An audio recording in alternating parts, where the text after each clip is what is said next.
Brasil. Muito obrigado, eu agradeço a oportunidade e eu tenho que confessar que eu sou um admirador do seu trabalho, sou um fã seu há muitos anos e me sinto honrado de estar na sua presença. Muito obrigado em nome aqui de toda a equipe aqui que faz o jornal. Muito obrigado, Tomassaro. Tomassaro, agora há pouquinho nós conversávamos aqui com o nosso repórter Rafael Tebas, que é um carnavalesco assim, daqueles a 100 por hora. E ele está na rua de São Paulo, etc, etc. E sabe como é que é? O carnaval, muito entusiasmo, muita alegria, muita descontração. E às vezes até as pessoas trocam beijos, beijos na boca. Sim. E aí o pessoal chega na quarta-feira de cinza e começa a ficar preocupado. Vamos falar com quem entende. Então, Marcelo, pode transmitir doença um beijo na boca? Pode sim, mas eu diria que no momento do carnaval, o mais importante, vamos dizer assim, o que mais transmite doença não é nem o beijo, mas a aglomeração. Mas existem doenças sim que são transmitidas pelo beijo. Poderia dar um exemplo, doutor Marcelo? O herpes labial, ele pode ser transmitido pelo beijo se a pessoa estiver com aquelas lesões, aquelas vesículas ou aquelas feridinhas no canto da boca, ela pode transmitir isso para outra pessoa que seja suscetível e que não tenha que já não seja portador da doença. Outra que pode transmitir pelo beijo são algumas bactérias que são causadoras de cárie dentária. Então, algumas pessoas que são portadoras dessa bactéria, pelo beijo, pode passar essa bactéria para outras pessoas e aumenta o risco da pessoa mais tarde desenvolver uma cárie do dente. Agora, Heródoto, por incrível que pareça, a famosa doença do beijo, a mononucleose infecciosa, a maneira mais Ah. importante de transmissão não é o beijo. E qual é, doutor? Então, a mononucleose sempre se acreditou que ela fosse uma doença transmitida pelo beijo, porque ela é muito comum em adolescentes. Então se acreditava que a transmissão fosse pelo beijo. Sim, ela transmite pelo beijo, mas ela é uma doença de transmissão respiratória. A pessoa que é portadora do vírus, que chama-se vírus do Epstein-Barr, ele libera esse vírus no ar, ele pode contaminar copos, talheres, pode contaminar. E a pessoa, ou ao respirar esse vírus na atmosfera, ou ao utilizar esses fômites, que a gente chama, né? Copo, talher, escova de dente, pode se contaminar. Caramba. Ô, Marcelo, e que doença provoca esse vírus? Olha, a mononucleose infecciosa. A mononucleose ela é uma doença que se caracteriza, na grande maioria das pessoas, por não ter sintoma nenhum, principalmente nas crianças. As crianças costumam se contaminar muito cedo e não terem sintomas. Mas a partir da adolescência e na fase adulta, a pessoa vai ter um quadro súbito de febre e aparecimento de ínguas, de adenomegalias aqui na região do pescoço, na nuca, na axila, na virilha.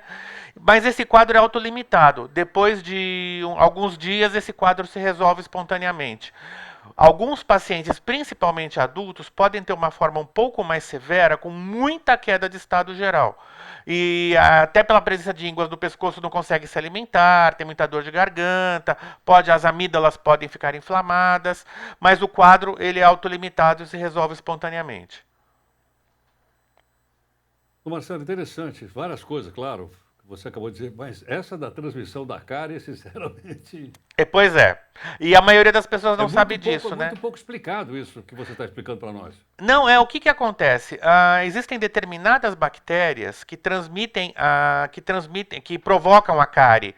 E se uma pessoa não for portadora, ela pode adquirir essa bactéria beijando outra. Não significa que ela vai ter Sabe, doutor cárie. Marcelo, sempre como leigo, a gente acha que cárie é quem come muito doce, quem tem doce, bababá, que o doce é o responsável pela cárie. E não uma bactéria, e não também uma bactéria, como você está explicando para a gente agora. Então, o doce ele é o alimento dessa bactéria. Como é que se forma a cárie? A bactéria ela vai se alimentar do doce, Rapaz, ela vai produzir ácidos por conta disso e o ácido vai atacar o esmalte do dente. caramba. Olha, tem mais coisa entre o céu e a terra do que a nossa É verdade. filosofia é capaz de compreender. Tem uma coisa extraordinária, realmente extraordinária. Pois é. Agora, doutor Marcelo, tem alguma coisa mais grave ou não? Ou está nesse nível, como você explicou, de uma febre, mas que se resolve depois, ou uma cárie que a gente, logicamente, vai ter que passar no dentista? Tem alguma coisa grave aí por aí? Alguma Não, outra pelo doença? beijo não, não existe esse risco. O que a gente sempre recomenda, e aí não é uma questão de carnaval, lógico, é a gente não beijar crianças muito pequenas, abaixo de 1 ano de idade. Por quê? Porque a gente pode transmitir alguns vírus para essas crianças, são crianças que ainda não têm um sistema imunológico totalmente desenvolvido, e aí essas crianças podem fazer doenças um pouco mais sérias.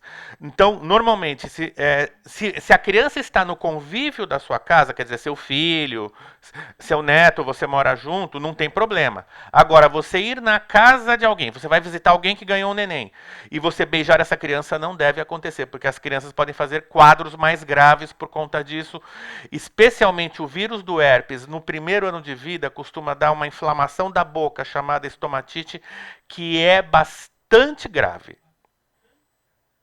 Caramba. E às vezes a pessoa vai até pela emoção, né? Ah, o Exato. titio chegou, a titia chegou, deixa eu dar um beijinho, né? É, né? Não deve fazer isso. Extraordinário.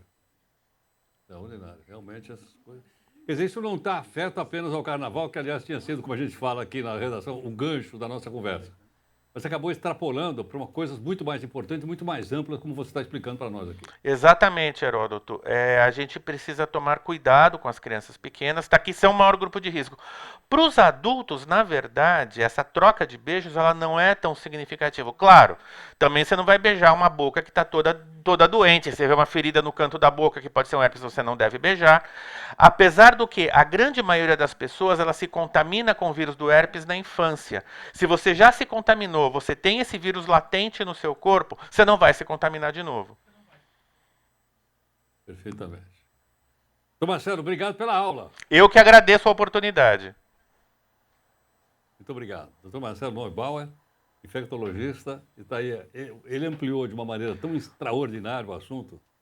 Ela foi para um campo tão importante na prestação de serviços, para a gente aprender coisas realmente extraordinário o que ele nos ajudou aqui, doutor Marcelo Neubauer.